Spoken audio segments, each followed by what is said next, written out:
I'm Joe Collymore. It's finally spring, and Hingham Farmers Market organizers, vendors, and patrons are enjoying the new season. The 2019 market continues to operate from the Bathing Beach parking lot off of Route 3A Saturdays from 9 a.m. to 1 p.m. from May 4 through part of November. Offerings include seasonal plants, flowers, fresh produce, bakery, cheese, poultry, beef, seafood, eggs, honey, artisan wares, and more. The volunteer friends of Hingham Farmers Market are always on hand to welcome the patrons, answer questions, and to assist those who wish to participate in the SNAP, Supplemental Nutritional Assistance Program, formerly referred to as Food Stamps Program, in which the market participates. New volunteers are welcome. Just stop by the Friends table at the market for more information or to sign up. Hingham High School has been ranked among the best high schools in America.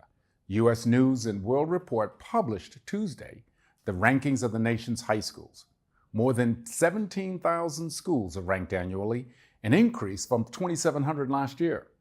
Hingham High School ranked 1,121st nationally and 50th among Massachusetts schools in the 2019 U.S. News Best High School Rankings. Other area schools that made the list at lower ranks were Quincy High School, North Quincy High School, Joshua Quincy Upper School, Weymouth High School, and Braintree High School. To note, overall Massachusetts schools graduate 96.4% of students. As you have likely noticed, a state road improvement project has been active in Hingham at the intersections of Route 3 ramps and the Old Derby Street.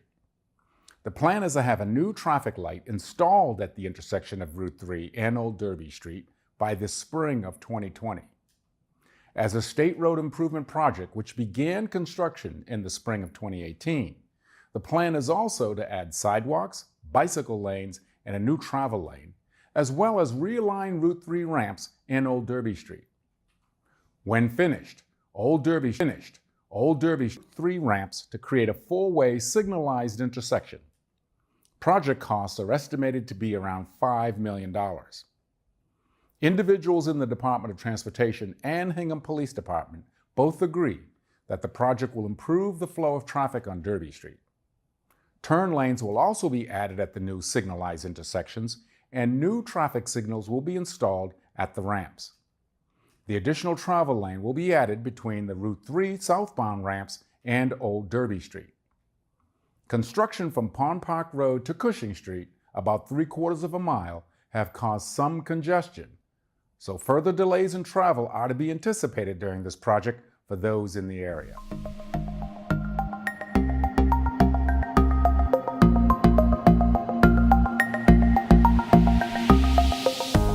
Our first guest today is State Senator Patrick O'Connor, representing the counties of Plymouth and Norfolk. Welcome, Senator. Joe, always a pleasure to be here. It is so great to have you here.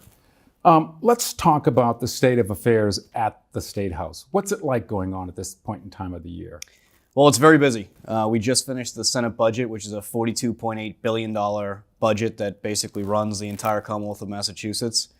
I think we've made incredible targeted investments into those services that people care about the most, and which really those services that make Massachusetts special, whether it be K-12 public education, our healthcare system, our services and supports for our veterans, our seniors, and those with intellectual and developmental disabilities. We really covered all the bases in this year's budget. I was proud to vote in favor of it, as well as, and hopefully we'll get into a little bit later, as well as deliver almost $100 million back here to the 8 communities that I have the honor and privilege of representing up on Beacon Hill. In addition to that, we have, it's bill season, budget season and bill season. The legislative session runs approximately 18 months.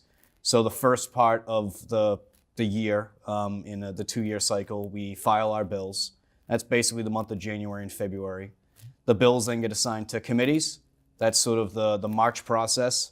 And now through the next 14 or so months, it's going to be committee hearings, getting bills out, and advocating for the bills that I filed. I filed 136 bills this legislative session, and advocating for those bills, trying to get them out of committee onto the floor of the House or the Senate, and hopefully get those bills voted on, get them to the governor's desk and have them signed into law so we can continue to add to the progress that's being made here in Massachusetts. Let's talk about the committees that you serve on. Sure. Tell me which ones they are. Well, being one of the 6 Republicans in the Massachusetts State Senate, we have to have presence on at least one of the committees. So with that, I'm on a whole host of committees as the ranking member. So essentially, the one member of the Republican in the Senate is the sort of mirror to the chair as far as that goes. And so I'm on the Judiciary Committee, I'm on the Housing Committee, I'm on the Economic Development and Emerging Technologies Committee, and we actually just had a hearing yesterday about sports gambling in Massachusetts. Yes. I believe I mentioned education, global warming and climate change, personnel and administration, and I think 2 or 3 more. But yeah, it's really good. Being able to be on those committees and such wide ranging when it comes to education and environment and the judiciary, all of these issues, kind of keep us on our toes and make sure that we know exactly what's going on when it comes to those important subject matters and in those committees. And there's a lot of really important stuff going on, especially in the Education Committee, where now, for the first time since 1993, the Commonwealth is engaged in a robust conversation about education reform.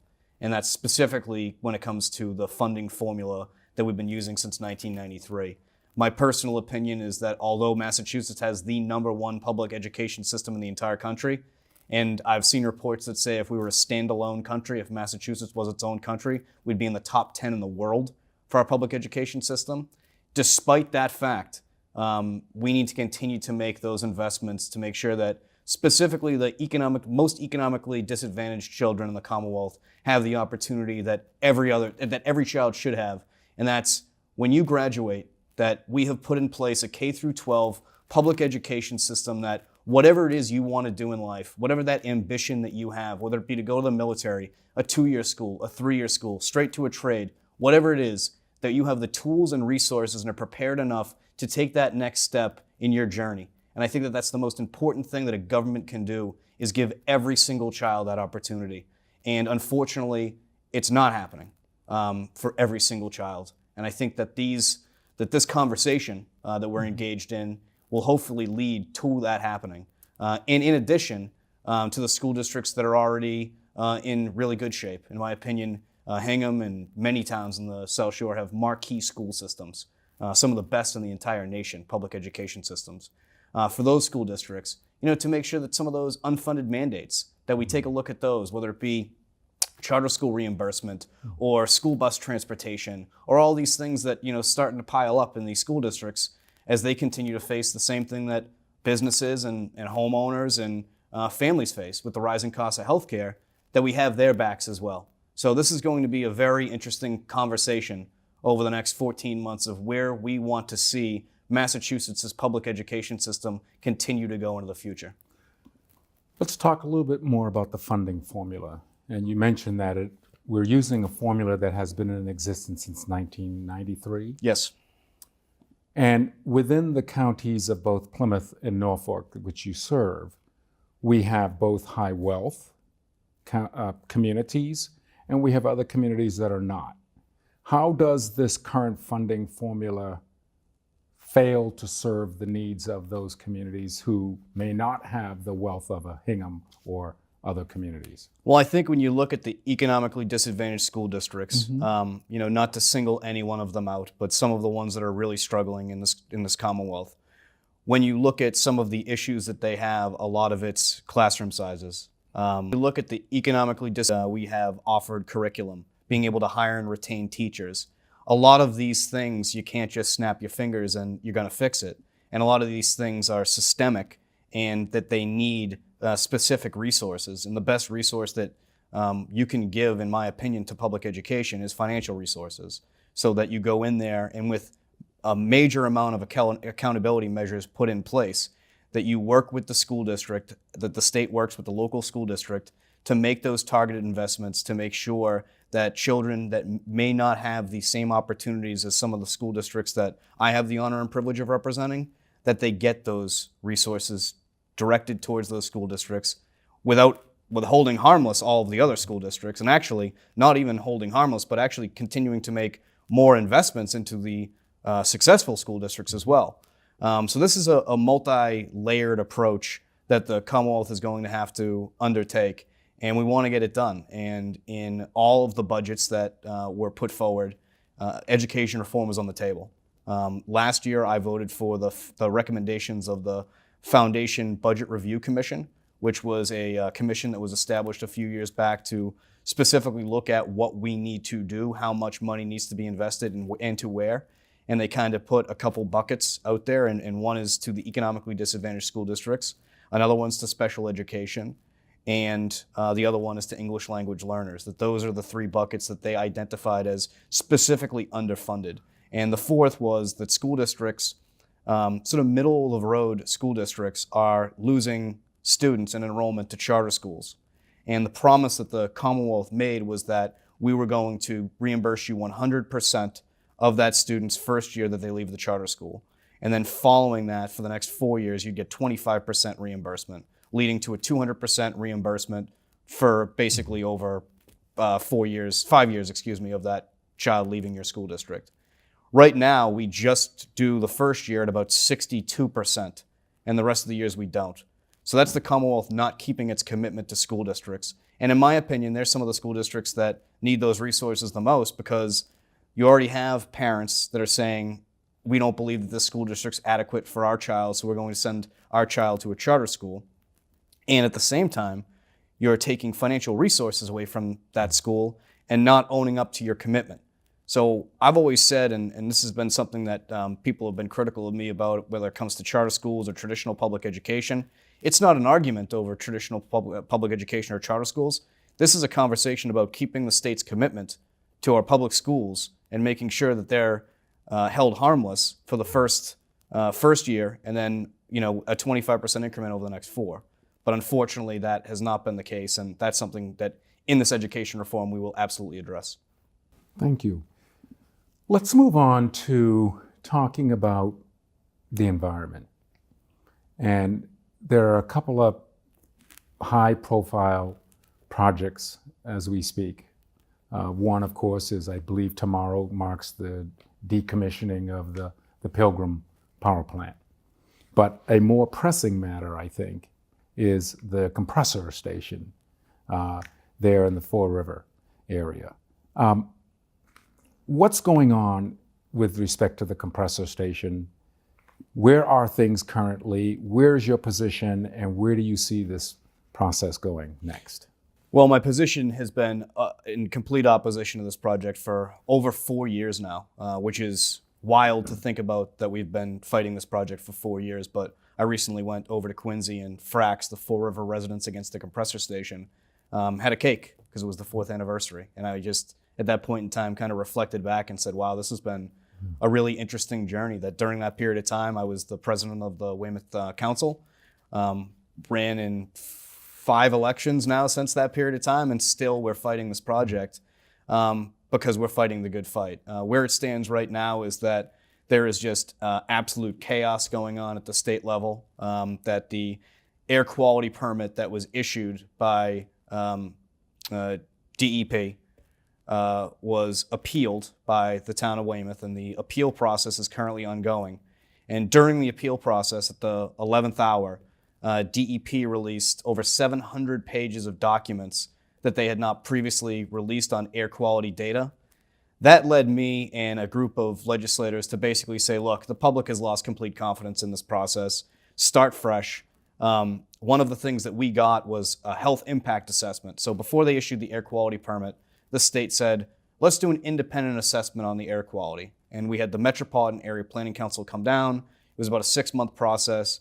They issued that, they didn't really find anything that would trigger what's currently in the air right now to restrict this project from happening. Now, with this new data, the same group that did that health impact assessment that we based on issuing the air quality permit is basically saying, with the new data that's come out now, we would have to take another look at this. And so the confidence level at an all-time low, the independent firm that was set to basically take measurement of the air quality is questioning the legitimacy of this. And in addition to that, the project of itself, so let's put that ridiculousness aside that's going on at the state level, the project itself would be on the smallest parcel of land that a compressor station's ever been on. It would be the first one on a waterway, and it is a completely irresponsible location for one of these. And for those who don't know at home, what a compressor station does is, on natural gas pipelines, every 50 to 80 miles, the fracked gas basically needs to be sped up and cleaned.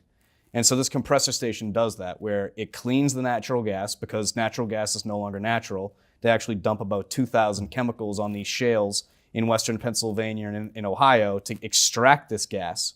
So as this gas continues to move through these pipelines, they need to clean it and speed it up. And every so often, this facility in North Weymouth at the Fall River Basin will have to do something that's called a blowdown. And we've been told that this might happen, occasionally, but really when you read into the fine print, it's probably going to happen on a weekly basis, where it will take what they have cleaned out of that compressed gas, the dirty chemicals from that they've cleaned, and emit them into the atmosphere.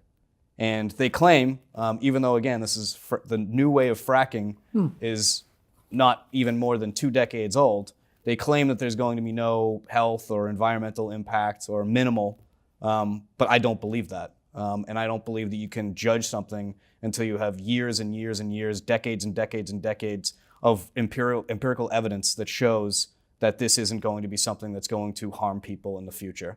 And I just don't trust the big energy lobby and companies that have come down and have tried to do this and shove this down the throats of the residents of the South Shore. I think it's irresponsible, and I think that as the process continues to unfold, you see how the public has lost complete trust in this to be impartial. So what we need to do, in my opinion, is one more permit left, a waterways permit.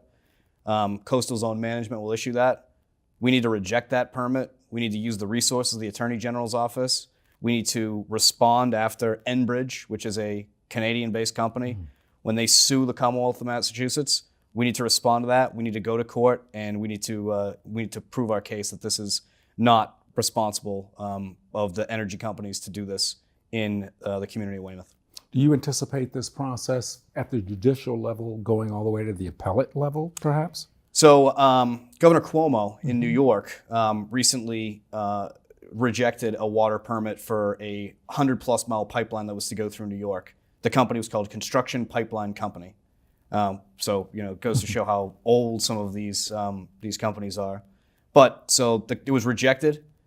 They took it to U.S. District Court. U.S. District Court ruled in a historical ruling in favor of the state, which basically goes against the common theme that federal preemption, that the federal government is the be-all, end-all when it comes to energy regulatory issues.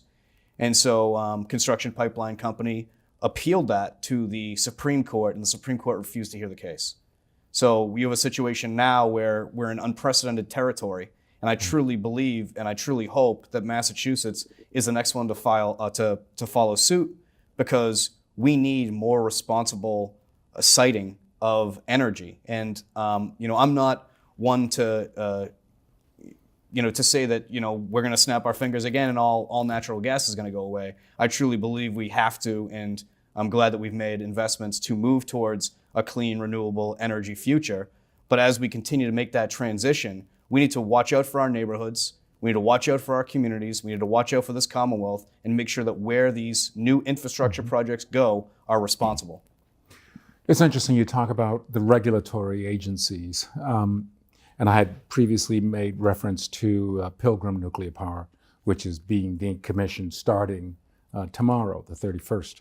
And it's my understanding that at the federal regulatory level, there is talk of awarding the decommissioning contract to a company that is proposing to complete this process of the nuclear rods being disposed of in an 8-year period of time, when the original master plan was to take 60 years. That's a huge difference. It is. And it begs the larger question, which is, where's the oversight? Where's the watchdog, if you will, in terms of ensuring that at the regulatory level, specifically the federal regulatory level, that our state interests are looked after? Yeah, the state level, myself, Senator DiMacedo, Senator Sear, so basically the South Shore all the way down to the Cape, we have put together letters and oversight and bills to do that, basically to make the state a player in this. And we need to trust that this process is going to go 100% completely by the book, because this is some very serious material that this company will be dealing with. And I was kind of disappointed, and a lot of this I get disappointed about with when it comes to energy, but I was disappointed to see that, there's a process now, like there's an industry that of people that come in and clean up these former nuclear power plants, that it's basically they hand the keys over and say, hey, now it's your responsibility to get rid of this. There's pots of money and pools of money from the federal level to provide to these companies, but it absolutely 100% has to be as much oversight as we possibly can, and we are working at the state level in a bipartisan fashion to try and get that done. And as we continue to move along, we stay in constant contact with our federal colleagues as well as the state colleagues and local colleagues to make sure that everything is above board and this is going to be done in the most efficient and proper manner that it can. Let's change subjects. Recently, Mayor Headland and you and I came together at the Hingham Intermodal Center at the shipyard for the honoring of Seaman Herbert L. Foss Intermodal Center. This was one of our local veterans. And what were your overall thoughts and feelings about what it took to honor this particular individual and other veterans from our South Shore community? I think that we're incredibly blessed on the South Shore to have so many individuals who have made so many sacrifices in the name of freedom, in the name of our country. When you look around the South Shore, you see monuments and street corners and bridges who are dedicated and named. Some people who have given the ultimate sacrifice, and others who came back after doing amazing things to the benefit of this country and came back here and were truly the hands that continued to build America.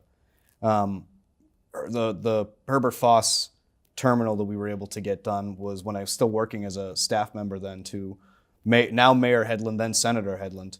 And there was a conversation that continued to take place in Hingham by saying, what can we do to properly honor an individual who's a Congressional Medal of Honor recipient, an individual who came back to Hingham and contributed so much to the community and bringing the community to where it is today.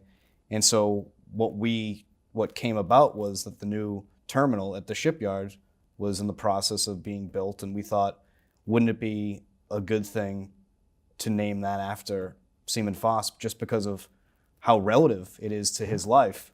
And we went through the process. It was then Representative Bradley, Senator Headland, and myself wrote some legislation. We were able to talk to the budget writers and get that and get that put in. And then after we got it put in, the MBTA essentially said, and Mass DOT basically said, all we do is just write the name of what it is, who it's dedicated to, and they don't do a lot. So we were able to up their contribution financially to what we wanted to see there. And Jim Claypool and other members of the Hingham Community, Paul Healy, played an instrumental role in making sure that everything came together and that terminal was going to be a true fitting tribute to Seaman Foss. And when we were there, you clearly see that it is. You have the bust of him there. You have information about who he was as a human being and what his sacrifices were. And it's fitting that we're talking about this now, just on the wake of Memorial Day. Yeah.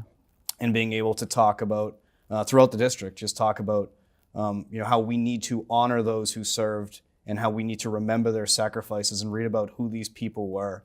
Not just drive by a street and see a person's name, but actually dig deep and to see who that person was as a human being, their contributions to the community and their contributions to our country. Senator O'Connor, it's been a real pleasure chatting with you. There's so much more that I wish we could cover, and so please promise to come on back and visit with us again. Absolutely, 100%, Joe. Thank you very much, sir, for being here. Thank you.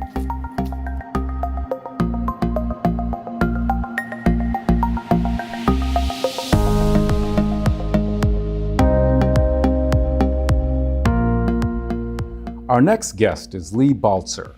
She is a member and co-producer of Newton's Neighbors. Welcome, Leigh. Thank you for having me, Joe. And Thank you for having me too, Joe. Yes, I have been so looking forward to meeting Newton. We're grateful to be here. Tell me about Newton's Neighbors and how it came to be. So Newton's Neighbors is a monthly show that we produce here at Harbor Media. And the premise is there's a puppet, Newton, me, and he is interviewing different people in Hingham and the surrounding towns, but focusing on Hingham, asking what it is that they do for their career. How did they get involved in that? How are they able to grow their passion into an actual paying job and make their dream a reality? So part of it is about empowering, interviewing people that are empowered and showing other people, look, you too can follow your dreams and do what it is you want to do in life. Just here's some examples of what's being done. And I sat down with Chris Dolan, the producer and director here, and we worked out basically the premise and the structure of the show, and we've been producing them every month. So it's been quite fun, quite an adventure. You've had some very interesting guests on Newton's Neighbors. Let's talk about some of them. Yes, we have. Newton, would you like to take this one? Yeah, I'd love to. Our first guest, we had Reverend Stephanie Shute-Kelsch from Second Parish, and we talked to her about how it is she became a minister. That was an enlightening conversation. Our second guest, we interviewed Kate Sotolova, who is an artist and a gallery manager at the South Street Gallery. And then we interviewed Brianna Tabor at AZ Studios, a hair salon in Hingham. She's a cosmetologist, which I learned has nothing to do with space or NASA. I thought we were going to learn about how to build a rocket ship. So I learned a lot in that one.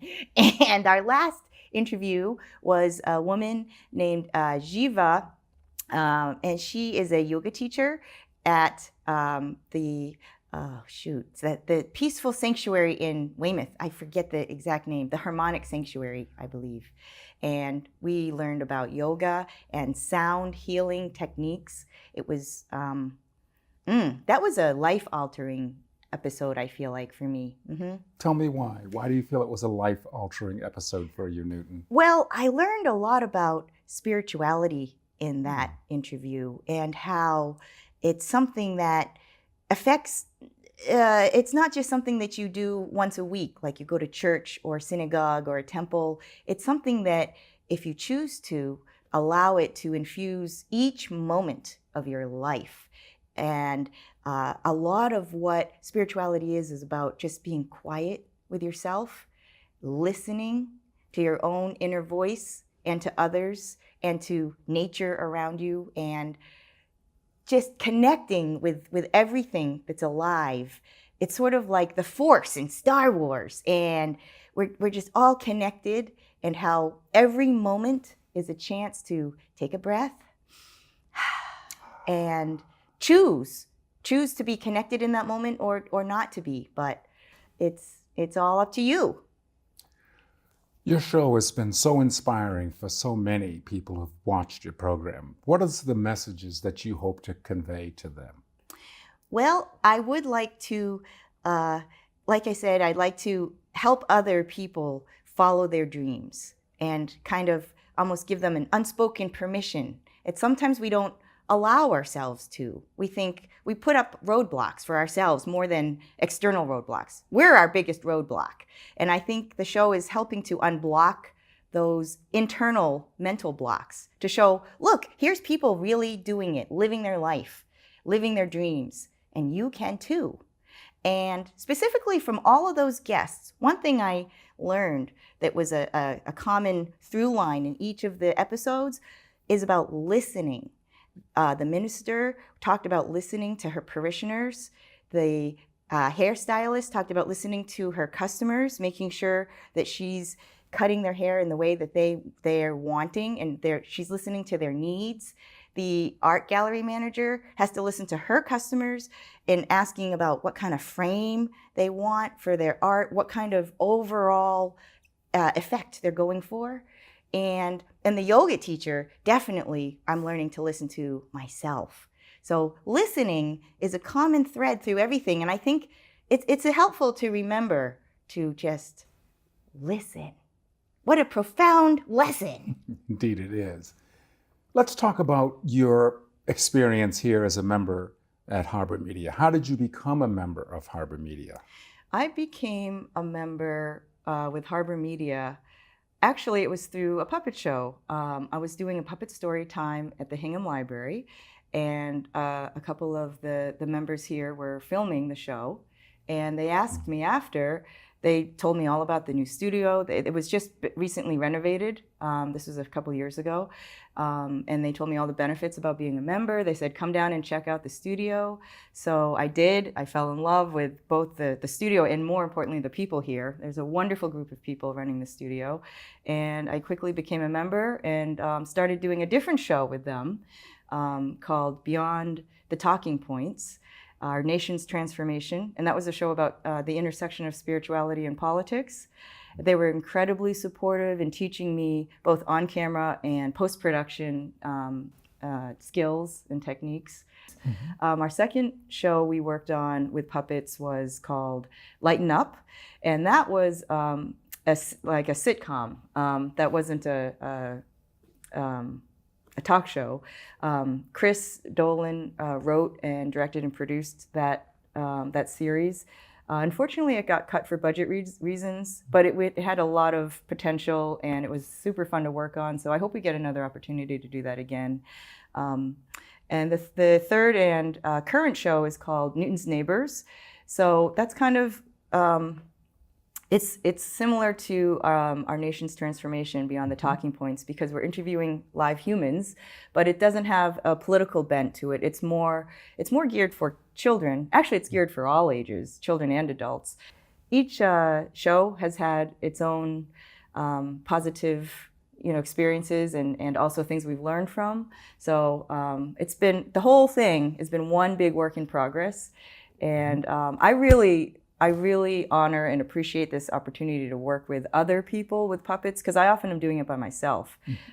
So it's been fun working with a crew and a cast.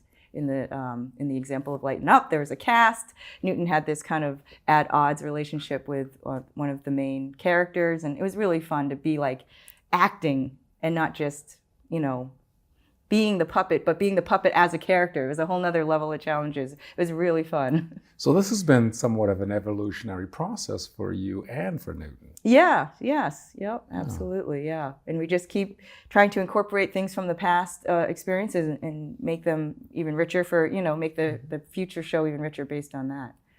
So it's been really amazing. Yeah, I've had a great time, and I can't wait to see how Newton's Neighbors unfolds. And I don't know, I can't say enough about Harbor Media and our experiences here, Joe. When did you become a puppeteer, and how did you know this was something you wanted to do? That's a good question. I feel like I was born a puppeteer. I played with puppets at a very young age, going behind the couch and putting my hand up and forcing my family members to sit and watch and subjecting them to that. I did that all throughout childhood. And then as an adult, I went through a hard time in my life a few years ago, going through a bunch of different personal transitions, and it was hard, and losing jobs in the process. And I thought to myself, what is it that I really want to do? What is it that's inside of me that I can't not do? What would I do almost for free? What is my passion? What's your passion? Right. And it was the puppets. I just had kind of pushed that down because I didn't think that was something that I could really do in life as a career. I just had voices in my head saying, no, that's not possible. And again, I thought, is that really true? Or is that just a belief that I've come to adopt over time? It's not really true. So I went to a local library offering my services for free at first, and it quickly snowballed into a paid gig and other paid gigs. And so in the last maybe 10 years or so, I've been pursuing it as an actual career. But I feel like I've been a puppeteer my whole life, to answer your question. That's truly getting in touch with your calling, your true north calling. Exactly. So to speak. Yeah, I feel like life is just too hard to do that, to not do that, to ignore that voice. What would you say to someone who's contemplating exploring and joining Harbor Media? I would say definitely, if you have any interest in it at all, to just do yourself a favor and come down and check it out. The worst case scenario is you decide it's not for you and you don't join and you're exactly in the same place you were. But chances are you will find a similar experience as I did. The warmth of the people here, the state-of-the-art technology that we have here at the studio, and the member benefits far outweigh the costs. So I think it's a no-brainer. But I think they should at least come in and check it out. Absolutely. What do you want to do next? What's the next chapter in Leigh and Newton's life? To take over the world with puppets. Run for president, maybe. I am. I was thinking of announcing my candidacy, Joe. I mean, there's lots of people running. Apparently anybody can do it. But actually, no. We're continuing to work on Newton's Neighbors, and we are growing our business, reaching out to more libraries and daycares to bring our puppet story time to as many kids as we can. And we're always working on new material as well. So we'll be putting together an original new puppet show over the summer, and we'll see what happens with it. I was going to say a new puppet show over the summer. Any hints about what it's going to be like? Any new characters at all in the making? Well, we do have a new puppet that joined our family last December named Sam. Sam Bam Ham. He's a bright orange fuzzy puppet. So he played one of the major roles in our last show. So I assume he'll continue that. But no, I don't know anything more than that. I don't really know what the script is going to be or the storyline. It's kind of like a divine download, and I'm still waiting, waiting to download it. But I'm sure the inspiration will come. How do you go about finding guests for your program, and how might someone reach out to you and say, "Hey, I've got an idea"? Oh, that's a very good question. Well, they could reach out to me through my email or my website, which is throughme2you.com. The reason I chose that for a company name is because I believe that the inspiration for all of this is coming through me, from whatever you want to call it, source, the universe, God, some people refer to it as, but the energy that is connecting all of us, I think of it as kind of responsible for all those amazing ideas that everybody has every day. So it's coming through me to you. So throughme2you.com. They could reach me through that. But we've been finding our guests mostly by just approaching business owners in Hingham, or people that we know as friends or acquaintances that we think are doing what the show is about, which is following their passion and living their dreams out loud. And so far, we've had great reception. Everybody we've approached has happily agreed to be an interviewee, and it's been fun. I've enjoyed visiting with you, Leigh and Newton. Thank you, Joe. Let's make sure we do this again. I would love to. And maybe you could be a guest in the future Newton's Neighbors episode. I look forward to that. Absolutely. All right. Well, thank Leigh, you very much. Thanks for joining us here. Thank you, Joe. And thank you, Newton. I look forward to introducing you to my two granddaughters. I would love to meet them. Thanks, Joe. All right.